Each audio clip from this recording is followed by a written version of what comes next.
देख रहे हैं चेसी और चिमटा कैसे एडजस्ट होता है। बैक शॉक हमने लगा लिए हैं। इसका जो क्योंकि जेन्युइनली ये ऐसे ही रेड कलर में ऊपर से आता है, तो इसके बारे में हमने बाद में फ़ैसला करना था कि हम इसको पेंट कर लेंगे या whatever we like to do. यहाँ पे एहसन भाई हमारी शॉपिंग पे एतराज़ात करते हुए, भाई एहसन भाई बहुत स्ट्रिक्ट है, मैं आपको इनके बारे में बताती चलूँ, क्योंकि ये he knows better about things. तो उनको काफ़ी सारी चीज़ों पे ये था कि हम वायरिंग सही नहीं लेकर आए थे, क्वालिटी वायरिंग नहीं थी, तो वो कह रहे थे कि आपने सेम अमाउंट में जो मैंने आपको रिकमेंड किया था आप वो लेकर आइए। और ये है जी हमारी ओवरऑल शॉपिंग। देख सकते हैं कि टायर्स पड़े हुए हैं, फिक्सेशन हो रही है।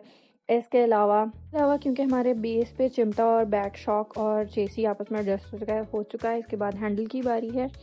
हैंडल फिक्स होने वाला है। हमने हैंडल के ऊपर आप देख रहे हैं कि हमने राउंड मीटर छोटा वाला लिया था, और हमने रेगुलर हैंडल नहीं लिया जो एक 70 सीसी बाइक का होता है। इसको कैफ़े रेसर स्टाइल का ही हैंडल कहते हैं, स्ट्रेट आता है, मैंने वो प्रेफर नहीं किया। Different handle was there. और मैं बताती चलूँ कि हमने फ्रंट शॉक जो हैं वो रिपेयर किए थे, हमने उनको रीबाय नहीं किया, बिकॉज शॉक अपने आप में बाइक के जो हैं वो एक इज़ अ ह्यूज एक्सपेंस। किसी भी बेसिक बाइक को बनाते हुए सबसे जो मेजर एक्सपेंस होता है किसी चीज़ पे, वो आपके बाइक के शॉक्स होते हैं।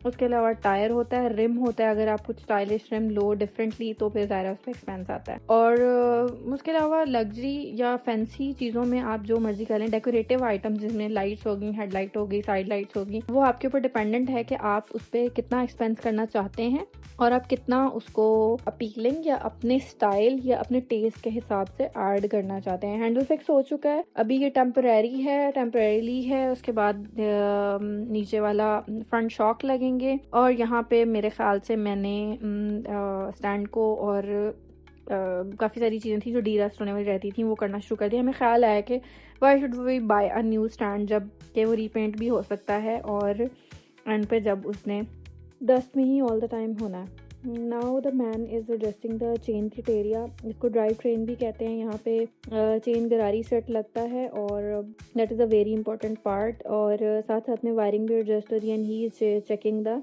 फ्यूल पैसेज वे टू के वो प्रॉपर हुआ है या नहीं। स्टार्ट में क्योंकि हमने साइलेंसर न्यू लगाया था, तो इसके लिए हमने इसका एयर फिल्टर नहीं लगाया, जिसको लोटा भी बोलते हैं, ताकि उसकी एयर पैसेज जो है वो क्लियर रहे, और इंजन की रनिंग पूरी करने के बाद हम उसको एडजस्ट करवा लेंगे। The front tyre is adjusted and the second tyre is getting to be adjusted, and that is all for the day. We were very tired, और हमने हसन भाई को भी कहा कि वो घर जाएं और रेस्ट करें। इंशाल्लाह हम कल से दोबारा अपना काम स्टार्ट करेंगे। Please like and subscribe and share if you are liking our video. Thank you so much, take care, bye bye.